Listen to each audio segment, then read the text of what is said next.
Hi, ഒരു 5 minute gap കിട്ടിക്കഴിഞ്ഞാൽ phone നോക്കിയില്ലെങ്കിൽ ഇങ്ങനെ സ്ക്രോൾ ചെയ്തുകൊണ്ടേ ഇരുന്നില്ല എങ്കിൽ ഒരു മനസ്സുഖവും ഇല്ല.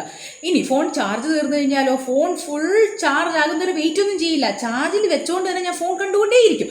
അങ്ങനെ പറയുന്ന ആളുകളുണ്ട്. ചില ആളുകൾക്ക് ഒരു വിഷമവും ഗിൽട്ട് ഫീൽ ഒന്നുമില്ല, ഫോൺ ഫുൾ ടൈം ഫോണിൽ അഡിക്റ്റ് ആകുന്നതിൽ ഒരു ഗിൽട്ട് ഫീലും ഇല്ല. പക്ഷെ ചില ആളുകളുണ്ട്, അവർക്ക് ഗിൽട്ട് ഫീൽ ഉണ്ട്. കാരണം അവർക്ക് ഡ്രീമുണ്ട്, എന്തൊക്കെയോ നേടണമെന്ന് ആഗ്രഹമുണ്ട്. അത് എന്താണെന്ന് ക്ലാരിറ്റി ഇല്ല. പക്ഷെ അതായത് എനിക്ക് വലിയ റിച്ച് ആവണം, മില്യനർ ആവണം, അങ്ങനെയൊക്കെയുള്ള ആഗ്രഹങ്ങളുണ്ട്. വലിയ ബിസിനസ്സുകാരനാവണം, എങ്ങനെയൊക്കെ ആഗ്രഹങ്ങളുണ്ട്. പക്ഷേ അവർക്ക് ഒരു ക്ലാരിറ്റി ഇല്ല, വ്യക്തമായൊരു ഗോൾ ഇല്ല.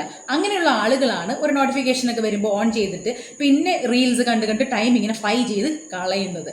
അപ്പം ഞാൻ പറയുന്നത്, ഈ മൊബൈൽ ഒന്ന് ഡീടോക്സ് ചെയ്യാനുള്ളൊരു മെയിൻ ഒരു വഴി എന്ന് വെച്ച് കഴിഞ്ഞാൽ, നമുക്ക് വ്യക്തമായ ഒരു ഡ്രീം എന്ന് പറഞ്ഞ ഒരു അൺനോൺ ആയിട്ടുള്ള ഒരു സംഭവമാണ്.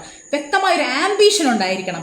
ക്ലിയർ ആയിട്ട് എനിക്ക് എവിടെ എത്തണം, എങ്ങനെ എത്തണം, അതിനുവേണ്ടി ഞാൻ ഇന്നെന്ത് ചെയ്യണം എന്നെനിക്ക് വ്യക്തമായൊരു ആംബിഷൻ ഉണ്ടായിരിക്കണം. അങ്ങനെ ഉണ്ടെങ്കിൽ തീർച്ചയായിട്ടും നമുക്ക് അവിടെ എത്താൻ വേണ്ടിയിട്ട് ഓരോ ദിവസവും നമ്മൾ കുറച്ച് അല്ലെങ്കിൽ ഒരു സ്റ്റെപ്പെങ്കിലും നമ്മൾ എടുത്ത് വെച്ചിരിക്കും.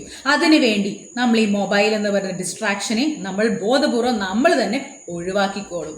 ഇതല്ലാതെ മറ്റു മാർഗമൊന്നും ഞാൻ നോക്കിയിട്ട് കാണുന്നില്ല. So it's me Neethu, my power trainer. Follow my channel for more tips and tricks. By.